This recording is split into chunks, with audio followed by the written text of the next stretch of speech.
so many new pieces to this IU football team.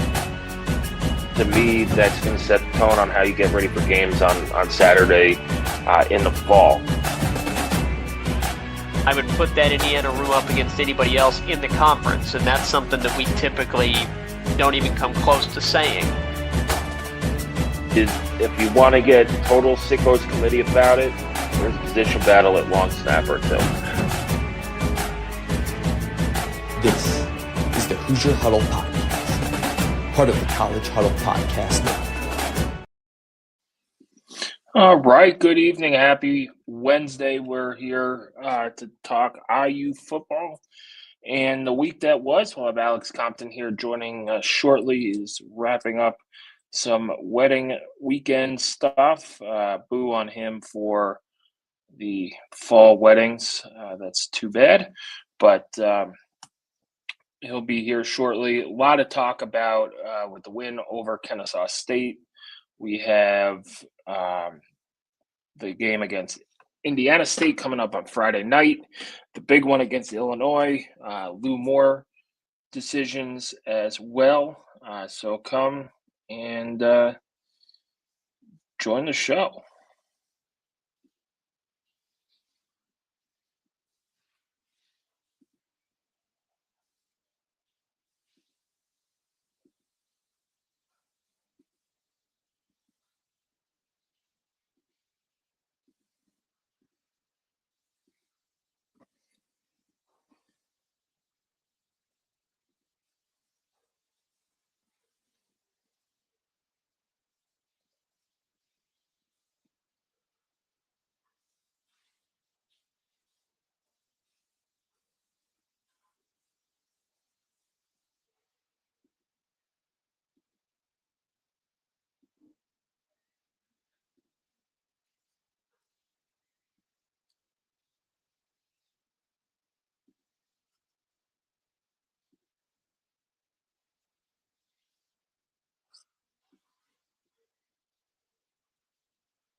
If you have a comment or question, drop it in the section. Alex will be here in a few minutes. We'll get it locked up, ready to go. Started at 8:30, wrapped up the SIG radio show. We'll have article on that coming out shortly, but come join the show.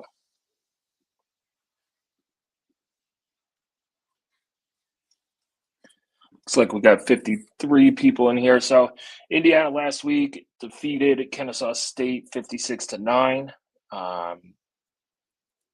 was a good showing, 7 for 7 in the red zone. Answered a lot of the questions that we had going into it. There's a few more questions, specifically big plays at safety and big plays in the passing game. Overall, I think it was an improvement, which is good. So we'll see where they go. Indiana State this week. Indiana can't get caught looking ahead. Now, I don't think that they'll lose if they do look ahead, but you just want to be playing your best football heading into the Illinois game. So that's that. Indiana State will be without their starting quarterback, who I think broke his collarbone or had a collarbone injury, Elijah Owens. I liked him. I thought he was a very good quarterback, started last year, knocked off North Dakota State, played well in the first 2 games before he got injured. Their Indiana State offense is pretty good for the FBS. I think outside of this game against Indiana, they'll have I hope they have a good season. They haven't had a winning season, I think, since 2018 or 2019. And they could play their way into the playoffs. The big news this week was Lou Moore's legal decision getting bumped to, that case got adjourned to September 24th. So he will be eligible this week and next week against Illinois. We have the whole recap on the site, but my thinking is that they're going to kick the can down the road as far as possible And whether that's the end of the season or not, we'll see. But I think even the NCAA in the best interest is not going to want to publicly screw over a kid who's played what would be now a third of the season. But if you could kick the can down the road until the season's over and then get the decision you want as the NCAA is that, hey, we're not having, 6, 7-year seniors anymore. That's probably the best case scenario, both in what you want and in your public relations department, since they've been taking it on the chin as well. So 79 people, 80 people in here. Send in your questions. We've got them on. We're on X. We're in our forums and on YouTube. So go ahead, send them in, and we'll have answers for you.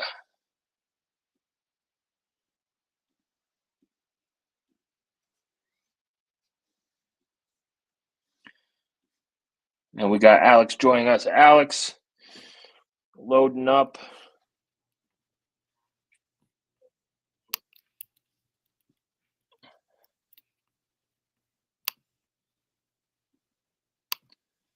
All right, if you're in YouTube, you could send your questions into the chat as well, and we'll move them over to StreamYard. But Alex, fall weddings, you need better friends, man.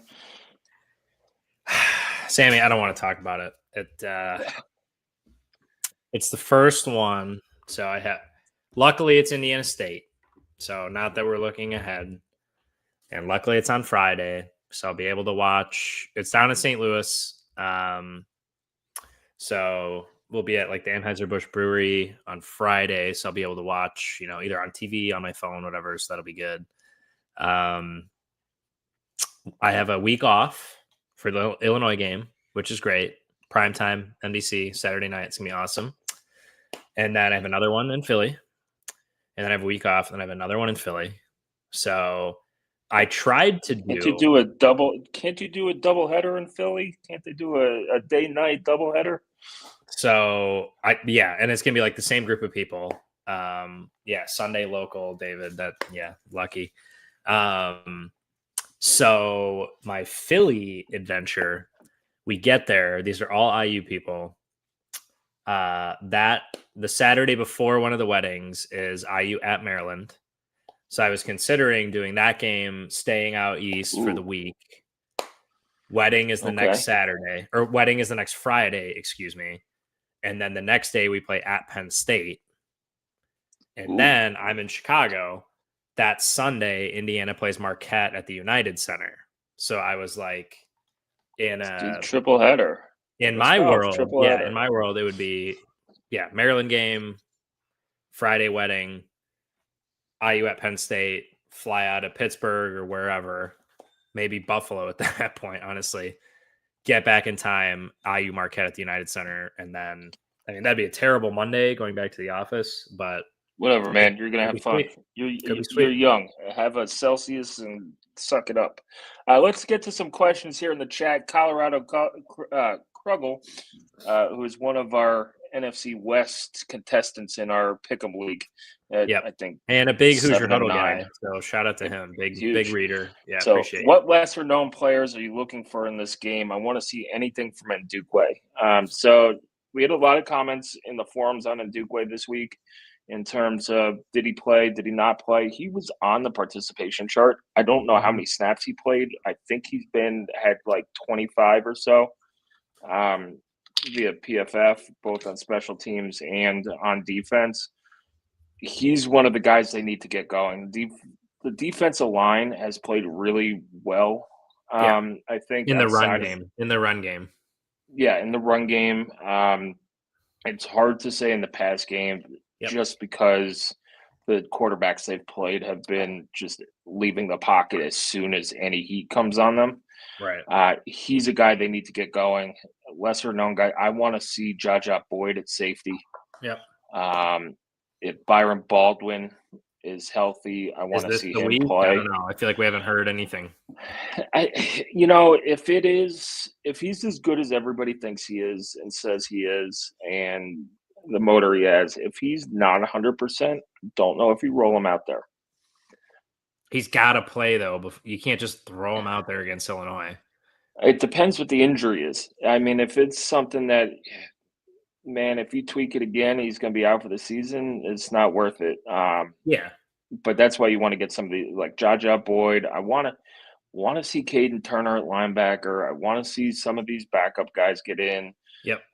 It'd be good to see a fourth backer. I mean, at the end of the game, it was like Anthony Chung was in, like Connor played a little bit. Like, I don't know Clay if I saw Connor him is a there. special teams ace. He is. If he fills in for Bonds, like that's good for him, man. Like, yeah, I mean, he had the huge block on Brady's touchdown, and then he blocked the punt. Yep.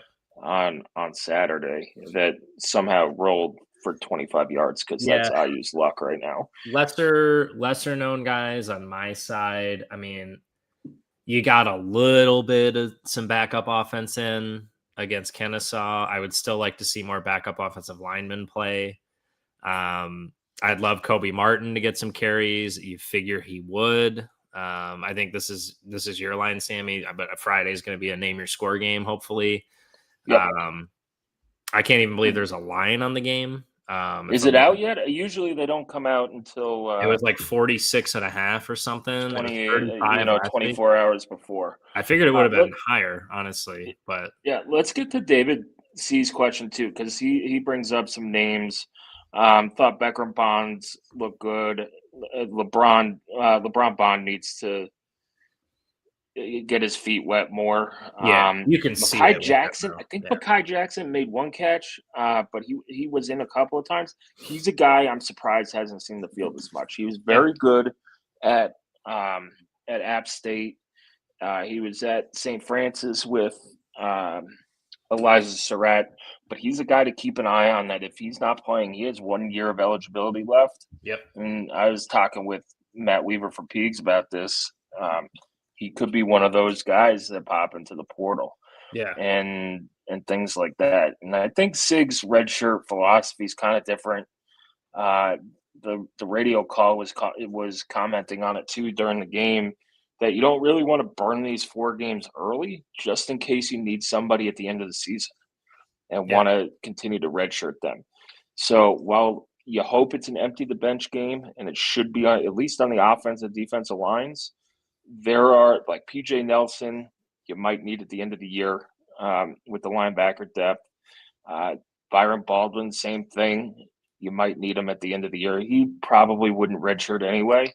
But, some of those freshman defensive backs, you want to kind of keep in your hip pocket just in case somebody goes down. Mekhi did have a hamstring issue in spring ball. He was full go at fall camp.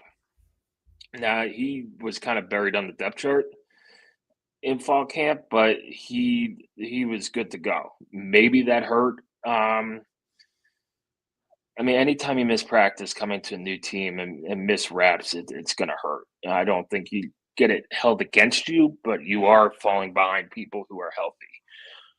So we'll see what happens there. I think there is a spot for him on this team, but he does have another year left. And while he doesn't scream NFL prospect, playing in 5 games and not getting catch is not going to give you the look that people want.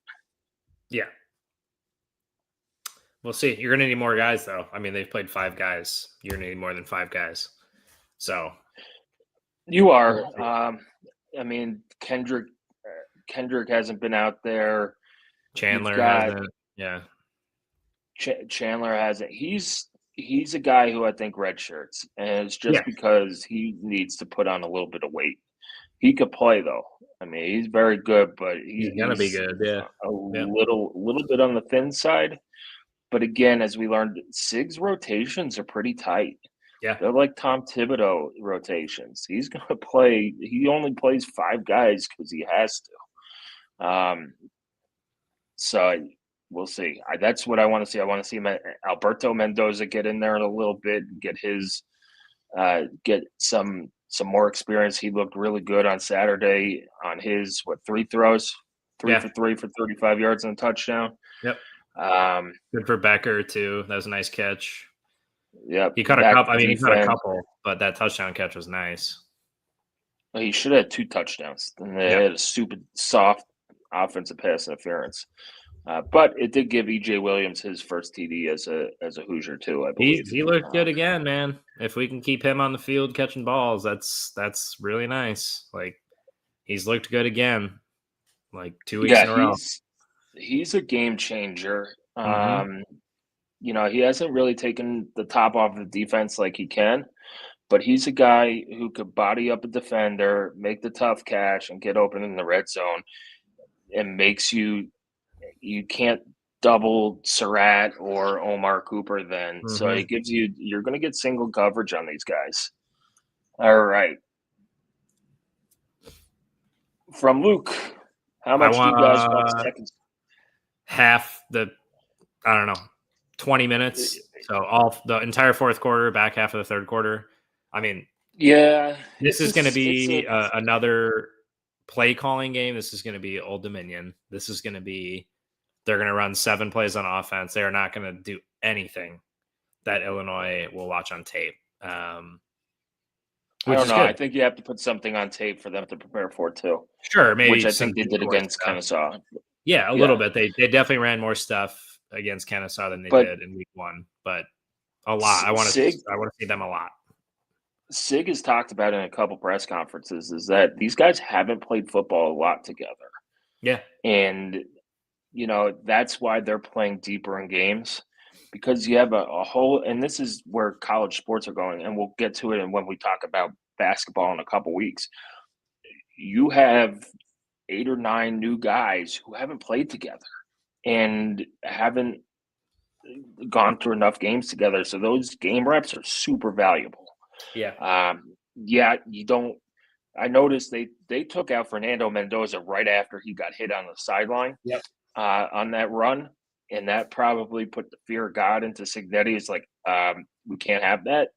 So, but I think you're right, Alex. I think it's maybe one drive into the third quarter, depending on the score. Yep. As long as you see what you want to see out of them, are they communicating well? Are they getting the plays incorrectly? Are people making the plays that they need to play and stuff like that? My big worry heading in is what's going on with Mitch McCarthy. Mm-hmm. Quinn Warren is filled in admirably. Yep. You know, he's had a couple good coffin corner or red zone kicks, but he does not have the leg that Mitch McCarthy has. And when you go into Big Ten play, you're going to need a punter to, when needed, could flip the field. Yep. And Mitch McCarthy can do that. They also need to figure out where they could hit a field goal from. I rewatched the game and rewatched that sequence with the delay of game. I think Sig was going to murder somebody. He was he wasn't yelling on the headphones. It was more of that parent like, I'm not mad, I'm disappointed, and talking low, and it's like, oh crap. I was mad. Yeah, but that's it was more than mad. It was like, look, I probably should go away from Sig for a little bit, but I don't think he said he didn't want to go for it there, but he didn't want to run Frankie out there either. And it looked as if Radicic was going to line up for what would have been a 47-yarder anyway, which would be his career long. That to me is kind of concerning. It's like, okay, who do you have faith in? Radicic has been money from 41 in and on extra points, and Frankie has a huge leg. Like, I don't want to settle for a field goal against Indiana State, but I wouldn't mind saying, hey man, we're 49, 50 yards out. Let's see what we got. Yeah. Don't know. I'd like to see him get a couple shots at it. But again, like, maybe it's a mindset thing. Like, if he knows any ball inside of 45 yards, he's going to nail it. Like, I'll take that. That's fine. Like, we'll see. But I didn't mind going for it on that fourth. I think it was 4th and 7. I didn't like the play call. It was like a 3-yard crossing route. But, it was totally, I think he said at halftime that it was like almost like a benching. Like, look, guys, we need to get better at this, and I'm pulling you off the field, and we're just going to have to go for it because we're not punting from the 30 No. or wherever they were from. Yeah, no, that was weird sequence, but dominant game. Looked great. I watched it at a little pub right outside of Atlantic City. So last week we did this, I said I was going to responsibly wager. I responsibly won on Kurt Signetti's Indiana Hoosiers to cover 35.5 last week. So thanks very much. I had to convince some of the group that I was with. They were also responsible winners. So thank you to all for, I would say, the spiritual support that we got. But they were a little nervous in the first half, but I was like, I felt pretty good about it. So, and then live bet UCF to cover 61.5 against North Carolina A&T when they were up 61. Then they scored with like 4 minutes left to go, up 68 or 69. And then North Carolina A&T somehow scored with their fourth string quarterback in the game. I don't know if you saw their coach, like his press conference after the game, but he was basically like, it was obviously a huge buy game for them. But he was like, this was not worth it because we lost, like he said, like 7 or 8 starters to like multi-week injuries just from getting just mauled all game. Their top 3 quarterbacks got hurt. I think the third string guy finished the game. But North Carolina A&T's coach was like, I get why we do this, but that was just not worth it for us. I'm sure the athletic director would probably say different. I mean, that goes into my thinking when people talk about the IU schedule and scheduling some Power 4 teams. Now, IU's not North Carolina A&T, but going into your conference schedule as healthy as possible really does help. Speaking of the conference schedule, Alex, Indiana announced 2 more sellouts. So they'll have 3 out of the 4 Big Ten games are sold out. I assume Wisconsin's going to sell out at some point, and probably is weather depending as well in November. But that's 7 straight Big Ten home game sellouts. I think that's significant. IU's also riding what would be, if they win this week, an 11-game home winning streak. Good on them for it's like for moving 5th those longest tickets in the country right now, home winning streak. Georgia has like 32, which is crazy. So let's get stadium pulse. Let's get the stadium pulse up and CFP. Well, they have to 26. actually send them the right files and like make them want to update it to have like to make them have the correct like wraps on the side of the stadium and like the new standing section. Like, so they have to actually like do that to have that updated probably. We got 2 more questions coming in, or comments. Adam saying, I'd like to see some action to Brady and Bond in the slot. Interesting that we have not seen Mackay out there. Last year, Price of Williams playmaking was crucial. Love listening to you guys. Keep it up. Well, thanks for listening, and go Hoosiers. I think they've tried to get Bond involved. He dropped that pass across the middle last week. IU hasn't really run all that much on offense either. Possessions have kind of been limited. I would really like them to see what they could do with Brady and Bond out there. But again, they're not showing all their cards before Illinois. Let's get back to Luke. This is a good question. What position group or 2 games have you been most and least impressed with? Alex, we'll start with you with most impressed. I don't know. Adam, real quick, hilarious profile picture too. I assume that's your son, but that's pretty good. I didn't see it. Luke. Pop it back up there. The IU chest. Nice. That's pretty good. Yeah, that's pretty good. Luke. I mean, it's like running back is tough to not go with running back. All 3 have been really, really, really good, which is what we expected. Beyond that, though, I would say like linebacker 2. Losing Jalen Walker, I think, was kind of something not a lot of people talked about as like a storyline. Hardy and Jones have both been good. We've seen some 3 linebacker sets.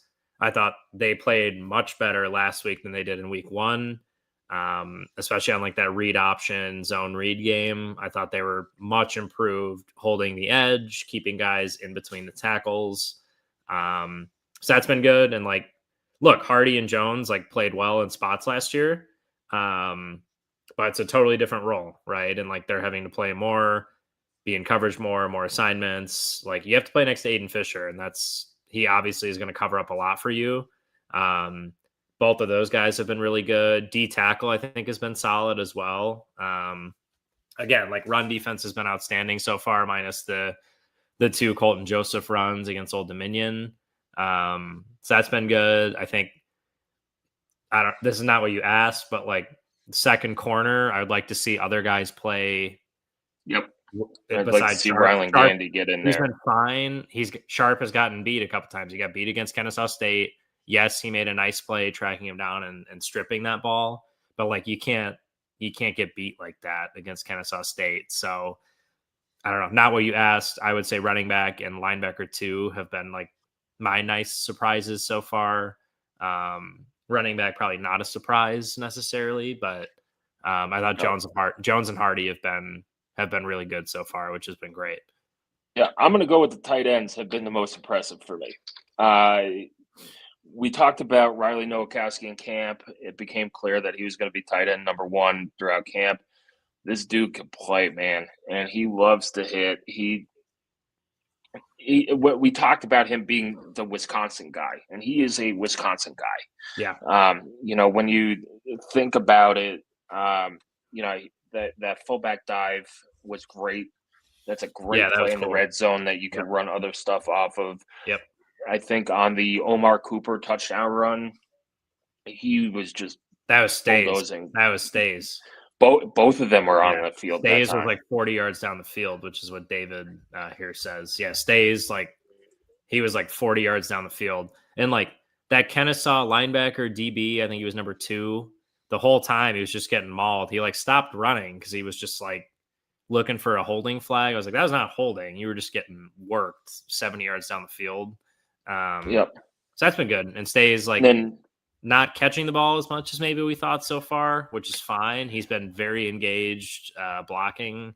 Nowakowski has been more like Zach Horton than everybody expected. And absolutely. I think that if he could play like Zach Horton, the tight end position is really, really good. Yeah. And he has really good hands. He can catch the ball.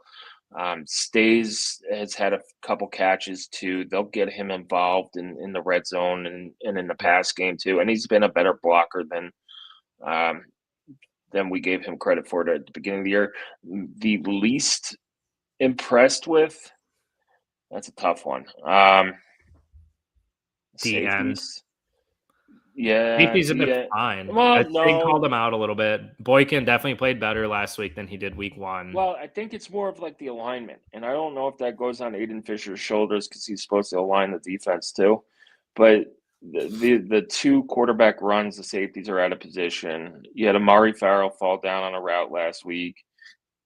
The coverage on deep balls just hasn't been great. And that falls on Sharp in the corner too. But Kellen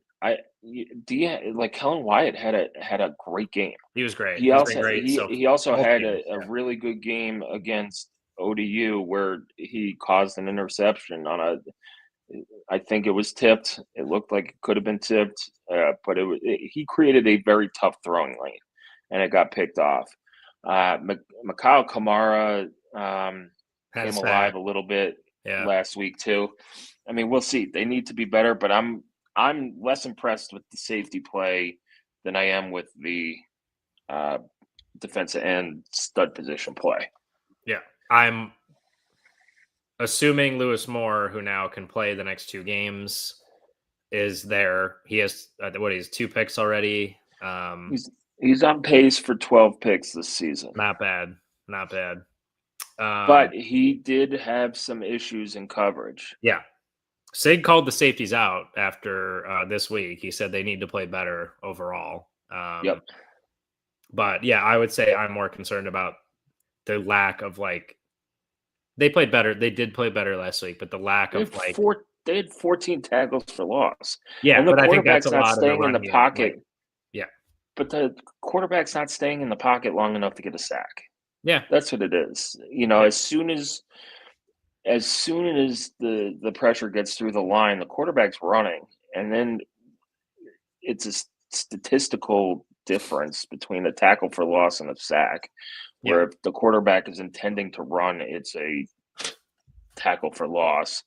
But if he's sacked, it's a sack and counts against his rushing. I hate stats. Yeah. Don't All right, tell let me Don. throw a new segment at you right now, live. Hoosier Huddle hypothetical betting lines. Right now, a brand new segment. Okay. Mikhail Kamara on Friday, 2.5 sacks over under. Under. Interesting. I don't think he plays enough to get 2.5 sacks. Wouldn't you say, though, every other drive he should probably have a good shot at it? Sure, but how many drives? He's not going to be in for more than 4 or 5 drives. So let's say it's like mostly 3, 4, 5 plays for Indiana State. IU probably scores pretty quickly, most offensive possessions. I mean, If they're going to take him out. They're going to take him out. I'm going under. 7 series, maybe. I don't know. No, not even. He's going to be under 7 series, under 2.5 Under 7 sacks. series, hammering the under. You heard it here. Okay, first ever segment. Sammy is hammering the under. I like it. Okay. I never hammer the under either. Hammering the under is like betting against fun. betting against fun. Yeah. But yeah, I don't know. That'd be interesting. But yeah, Indiana State, what are they? Backup quarterback might play. I know they were splitting reps either way, but no. Elijah Owens is out. I think he broke his collarbone. And no, it was a collarbone injury. I think the official report was that he broke it. He is expected back this season. He's not going to be. He's not going to be playing against IU. We had Derek Harper on from the Terre Haute Tribune Star. He was great. Came in. Yeah, their offense is pretty good for an FCS team. You got Rashad Rochelle. You got Plez, the running back, who's pretty good. You got a couple of receivers who can make plays. We'll see what they could do if they could stop IU on defense. I don't think they can. But this is a game that offensively should be not a test for IU, but not playing Western Illinois. Somewhere in between. And if Elijah Owens is healthy, he's a guy I would keep my eye on in the portal next cycle, going either cycling up to group of 5 or even one of those lower tier Power 4 schools. Yeah. It's only a redshirt sophomore. He's good, man. Yep. LeBron Bond, anytime TD would be my bet. That's a good one. That'd be good. That'd be fun to get him in the end zone. Confident. He definitely looked like the game. Yeah, exactly. Like it slowed down a little bit for him. So did Fernando. 100%. Looked so much more comfortable. He was trusting it a lot more. That's exactly what we saw with Curtis Rourke last year too. Like week 1 to week 2, slowed down a little bit for him, was trusting what he saw. Look, this is not a like pick up the controller and play the offense, on college football offense. Like there's a lot of nuance to this, a lot of reads. You saw more of the RPO game, which we saw none of in week 1. There were no RPO plays like that. That got worked in again. He looked way more comfortable, like standing in a real pocket, which he pretty much did not have last season. Like way less of the happy feet. He was stepping into throws, driving the ball. Week 1, and escaping when he needed to. Yeah. Now he wasn't fast enough sometimes to get over some arm tackles, but there were a couple plays where he, got a first down or got close to a first down or close enough to get a review for something that was upheld. Yeah. So let's get to Adam's question again. Johnny, IU played their second team O-line last week, and it looked at looked as if it was Evan Lawrence at left tackle, Mikulski at left guard, Libfried at center was probably the most surprising to me. Yeah, did not see that. I he was working at guard in the spring, and I maybe he was doing that because he had a cast on his hand. Wilkin at right guard and Johnny at right tackle. Johnny's a big dude. Huge. You know, they had him at guard in the spring. Maybe they move him out to tackle. I think Mikulski not being able to play that right tackle position is the concern there. Yeah, you know, or either struggling to play it or being better at guard, or just, hey, you know, we'll put him at left guard just in case something happens to. Yeah, it could also be, look, we know he can be a swing tackle, but let's, you know, first guy goes down, you're going in at guard. Like, I think he's the sixth offensive lineman still. Yes, I agree. So maybe it's, you know, let's get you guard reps. We know you can play tackle at least on a filler basis. Let's get you in a position you're not comfortable with, get you some game reps, some live fire, you know, all that good stuff. Yep. I don't know. Who knows? Could be a thing. But yeah, Johnny is huge. Very excited for him. Because I think they like Evan Parker. He'll probably stick at guard. Wilkin, if he adds weight, like, he's definitely athletic enough to play tackle. He definitely needs to bulk up. Like, he knows that. That's not he's a true freshman. Yeah, he's a true. You've got to get him in the weight program. True and freshman from in Ohio. the meal. Like, he's gonna have to bulk up. That's not a surprise. No, he will, and he will, because that's what true freshmen from Ohio do. They have a couple tackle types coming in too, like, or that are true freshmen. So, I mean, we'll see. But yeah, I mean, I think they're very high on Johnny is the short story. But yeah, this is where if you could get a homegrown offensive lineman who could give you good stuff and starting caliber in the Big Ten, it really makes it a lot easier to go after other things in the portal. Yep. I'm not saying IU is budget shopping, but if you're allocating a certain amount of money, you could be a little bit more efficient in the skill positions or at other positions, instead of, you know, good offensive linemen in the portal are hard to find. Yeah, no question. Are we getting game day week 4, you think? Look, I've said this on the forums. I've said it on Twitter. I'll believe it when I see it, and it's all due to the nonsense that ESPN puts out. Mizzou and South Carolina are playing. It'll be a ranked game unless South Carolina loses. Well, they'll have a quality loss against Vanderbilt. They'll move up. Yeah. Well, yeah, because whatever, Haley, what's her name, will not watch the game and go, oh, well. Think it's USC Trojans winning the wrong USC, so then she'll rocket them up like 12 spots probably. Yeah, a lot of people take that poll seriously, and it really made me mad that she just didn't. She's like, it doesn't matter. We're in it for fun, and that's the part that pissed me off. Yeah. Was, hey, it doesn't matter. It'll even out at the end. Well, it matters to South Florida. Yep. Because the highest rated Group of 5 team is going to go to the playoff, and it matters maybe to Miami because they play South Florida this week. Yep. And if they don't win the ACC, they need a quality win. So we'll see. Would I like it to be in Bloomington? Yes, it was a ton of fun. Ton of fun the last time. I know NBC has their pregame show, but it's not like game day or it'll be on the field probably. It's on the field, usually an hour before the game. They have a stage set up. It's pretty good. It's gonna be awesome. It's gonna be awesome. But it's not like fan interaction like game day is. I just have a feeling that they're not going to pick a Big Ten Indiana, Illinois over South Carolina. Where's it going this week, week 3?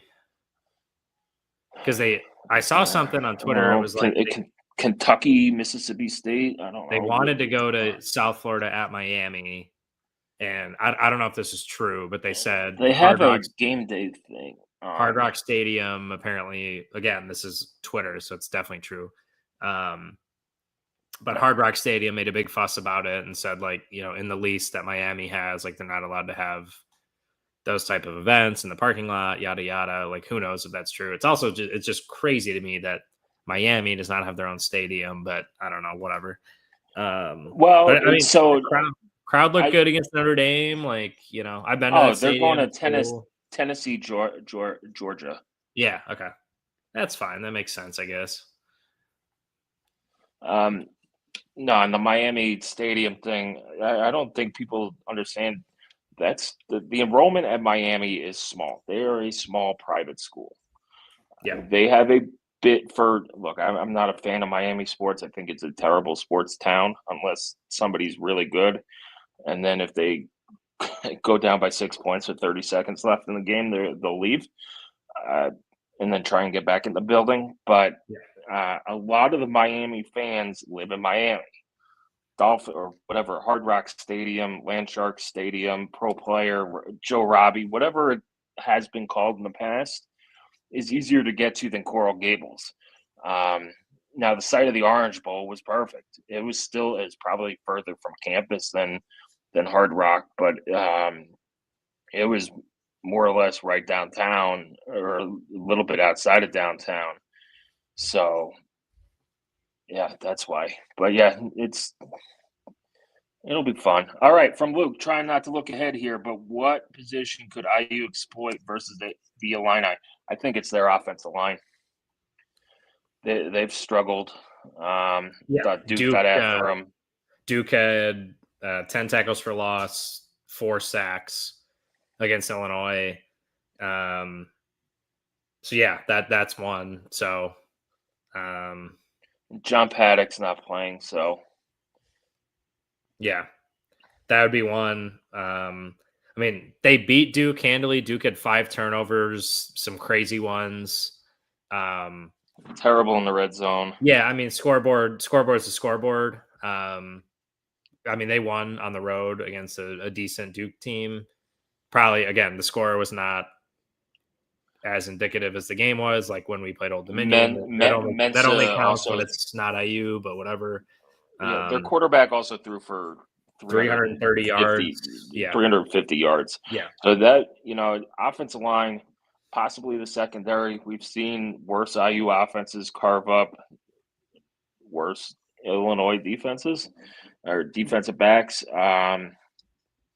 But yeah, I think the matchup that IU is going to try and exploit is that offensive line, whether that's by blitzing guys or just, you have an All-American defensive end. Yeah. That's a game he should get 2.5 sacks. Hopefully. I don't know. That's the one I would take the over. That one? That he's going to have more opportunities against Illinois to sack the quarterback than he will against Indiana State. Yeah. Yeah, BD, sure, but number 5 will be on him. So he worries me in the punt game. That's where I think he's really good. He had I think a 91-yard or 80-something yard punt return for a touchdown in their opener. And if IU does not get Mitch McCarthy back, you're putting in an inexperienced punter who does not have the leg that Mitch McCarthy has to punt to a really good punt returner. Yeah. That's where look, you're going to throw ponds on him. Fine. But he worries me more in the return game, or at least the punt return game. Yep. We'll see. I mean, right now, IU, I think I've seen like 4.5 point favorites against Illinois. I haven't seen anything. Where it's Indiana State week, Alex. I guess.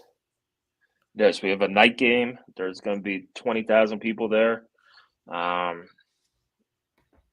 Yeah, it's rivalry week in high school football, so all the local people will be at Bloomington North and South. What, like 4,000 of them? Like, no, maybe? That's 5.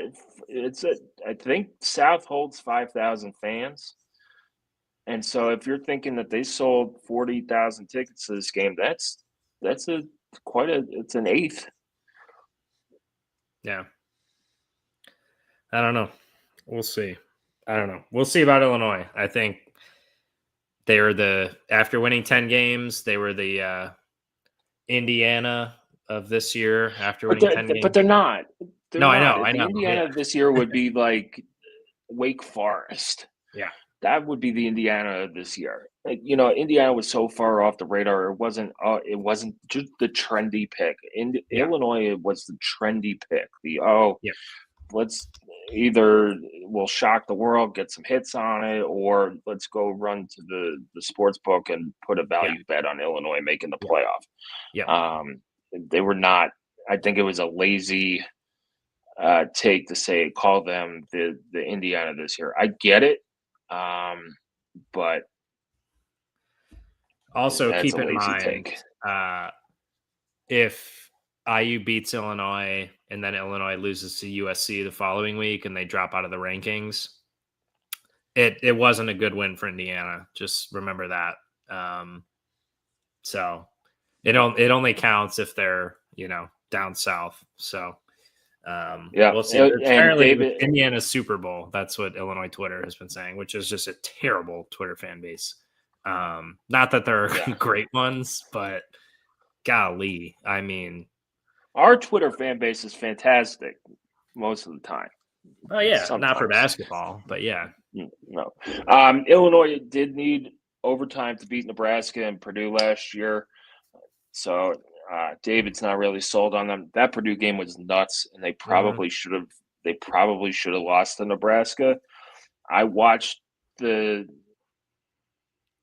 Nebraska beat Rutgers the next week to go 5-1.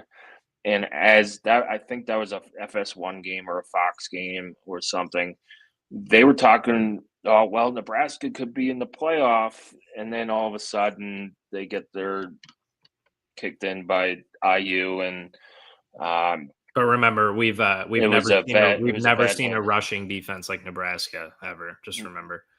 No, I don't remember anybody giving up 5 touchdowns on the ground in my lifetime to IU. No. So I guess they're right. We never did see a defense like that. And Illinois had that, if you remember, Pat Bryant, who's a stud, who's on the Broncos now, that he had like that touchdown with like 5 seconds left at Rutgers to beat them. Yep, that was a ridiculous play. Right. It was. They should have probably kicked the field goal to tie with 3 seconds left, but they ran a 4th down play anyway. And just heaved it up and scored that touchdown against Rutgers. But yeah, them losing Pat Bryant and the other guy who came from UTSA. Number 1. Yeah, Franklin. Yep, number 1. Yeah, or 4. Number 4. Yeah. Yeah, Franklin are, I think, 2 big things that people just discounted in the offseason. They're a good team, and they just got a $100 million gift to redo their stadium, and basically they gave the architectural company carte blanche to do whatever they want. So, look, I wish we played Illinois more. I think it could be a rivalry. It is an hour and a half from Indianapolis, probably 2.5 for Bloomington, depending on which way you go. So it's an underplayed game.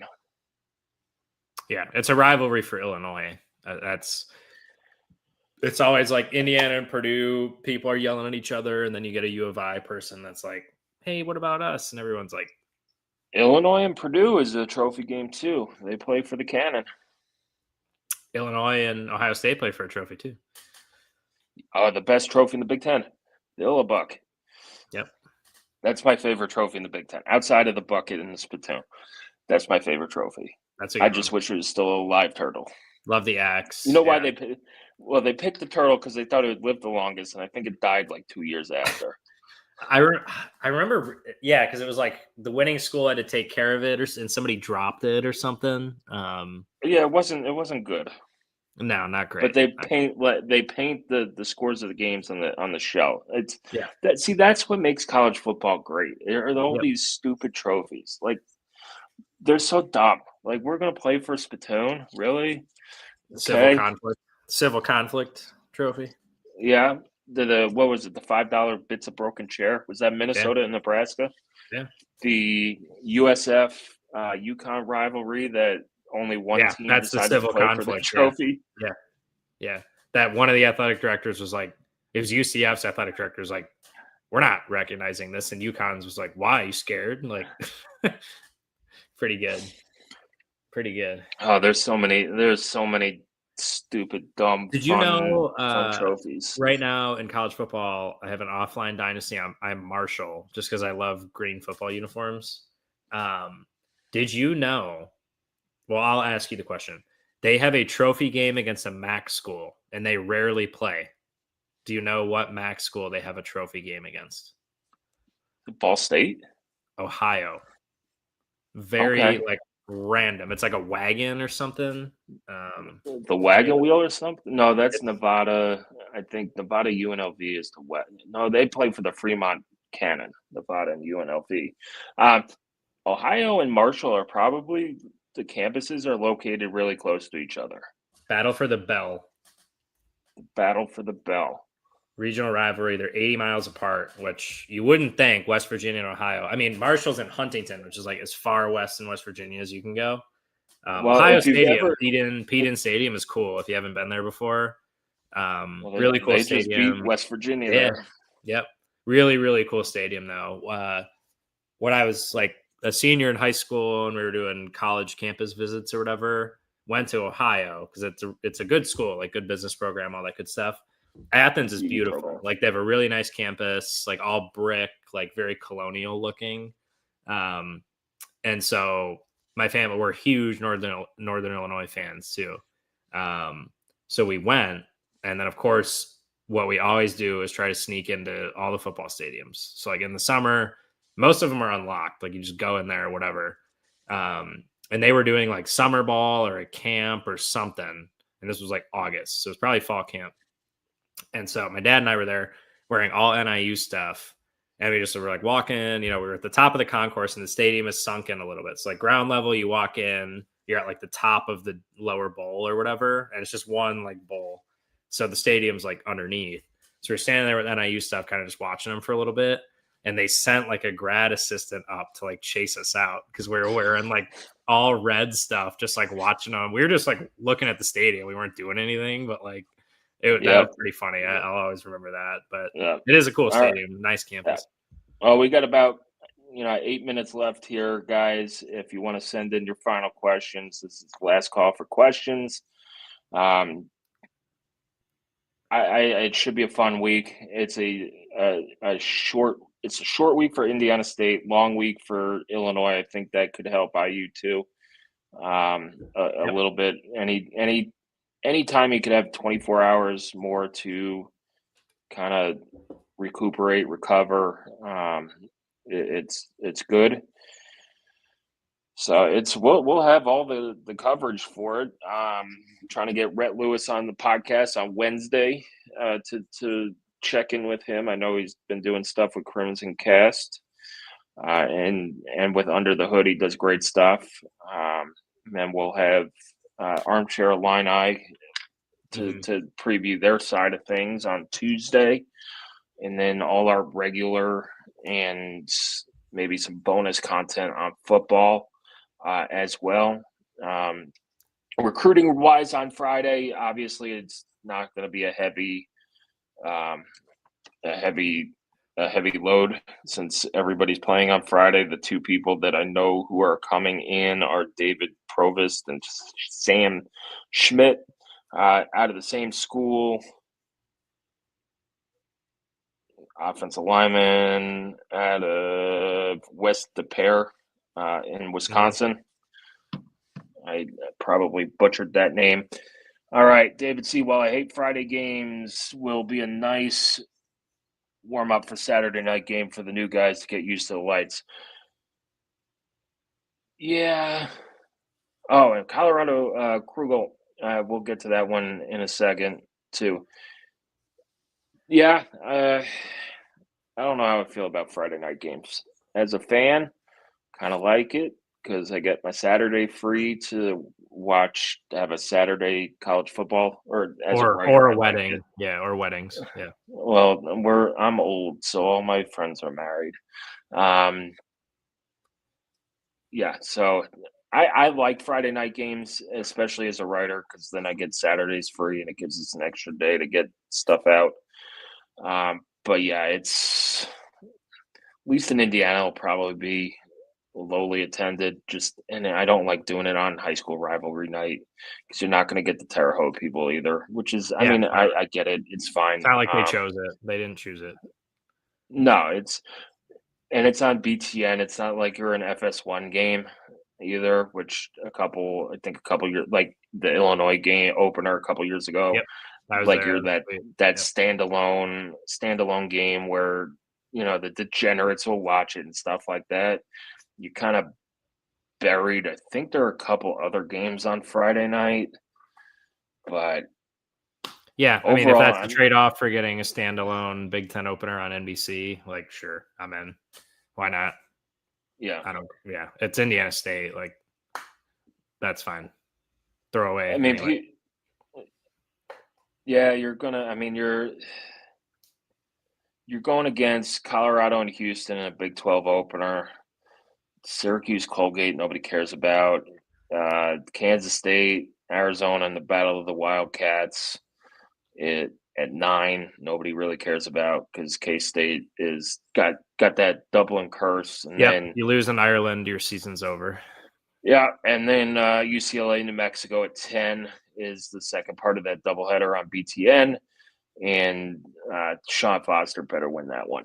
So let's go to Colorado's question. Do you think Sig shoots to beat the 77-3, smothering the Leathernecks from last year? No, and I'll give you 2 reasons. One, I think Indiana State is better than the Leathernecks, the fighting Leathernecks from Western Illinois. Macomb. Now, is the goal to score as many points as possible? Yes. Do I think they hit 77? No. And then Kurt Mallory is also the head coach, and he's not gonna embarrass him. Yeah. I think it's gonna be like 60-10, something like that. Yeah, he'll call off the dogs. He called off the dogs against Purdue. If you're going to drop more than 77, they could have scored 100 against Purdue, and they didn't. So, Ross Gill over under 2.5 on passing touchdowns for Mendoza. That's a tough one. It is. That's tough. Another Hoosier Huddle hypothetical line segment here, brought to you by Ross. I will say over. I'm going to say under. I'm going to hammer the under again. I think the run game gets more touchdowns. It's going to be Chunk Play City. I don't think it's going to be Chunk Play City by design. Oh, wait. David Which C. Mendoza? has a good question. Which Mendoza, That's Ross? pretty good. That's pretty good. Yeah, I don't know. I mean, or under on both. Alternate line, total line, Mendoza patching touchdowns, 4.5. Mendoza combo. That's funny. I don't know. I think it's going to be Chunk Play City, not by design, but it's just going to happen. Yeah, I just think they score on the ground. They're ready to. They're getting. IU's running for 300 and something yards on the ground a game. They're going to rip one of these off for long touchdowns eventually, and I think this is the game to do it. Now, maybe they throw a pass to the running back and stuff like that. It's a game where you could put up a ton of points and not really get into the red zone and pass that much. So I would say if it's just Fernando Mendoza, under.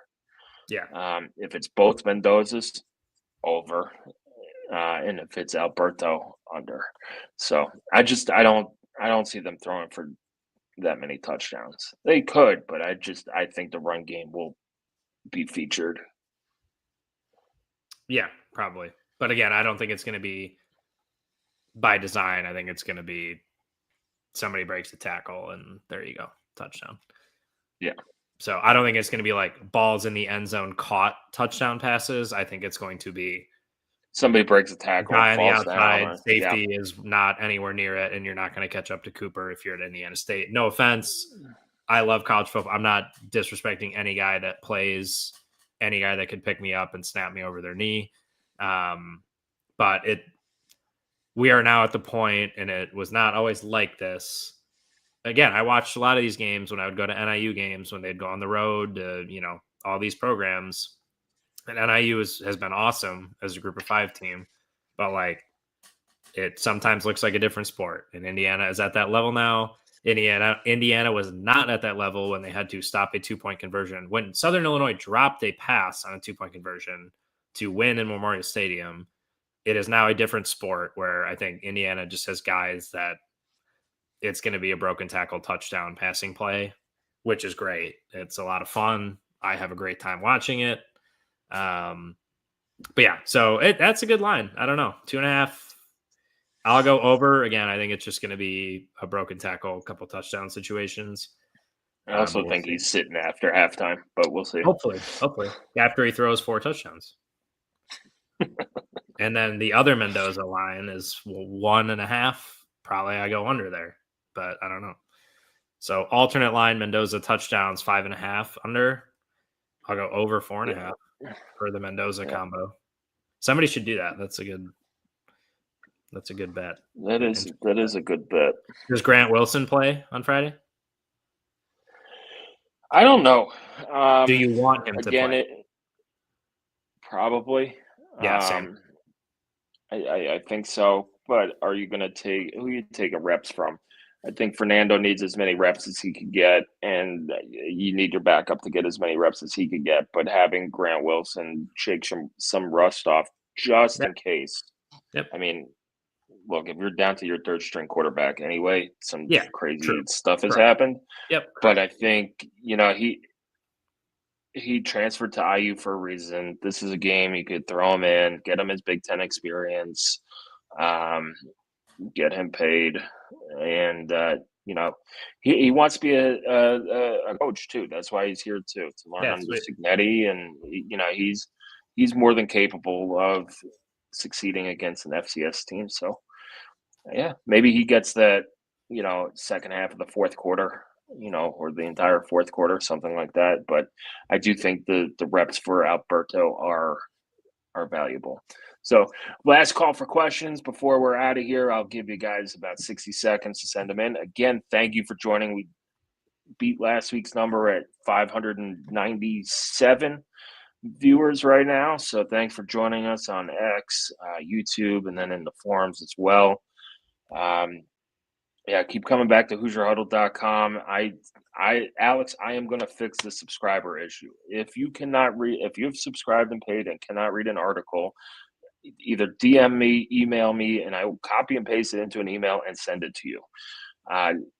Within like 30 minutes of when I get the message. I know that's not ideal, but I've been talking to, a handful of developers. I think I finally found one who could work with us and fix that issue. So it's on there. And for our forum people too, one of the things I did talk to him about was a laughing emoji tap back reaction, because that's super duper important to you guys.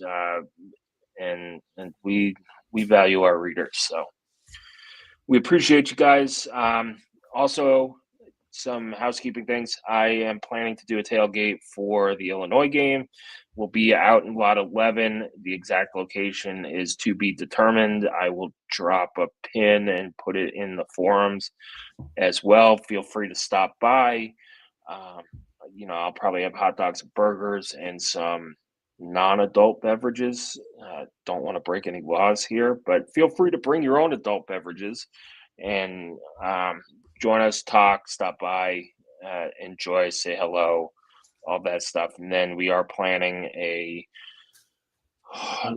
Friday of homecoming get together at Heartwork Brewing in Bloomington. It is right on College Avenue, kind of by where the Colorado Steakhouse was. Good pizza, good beer.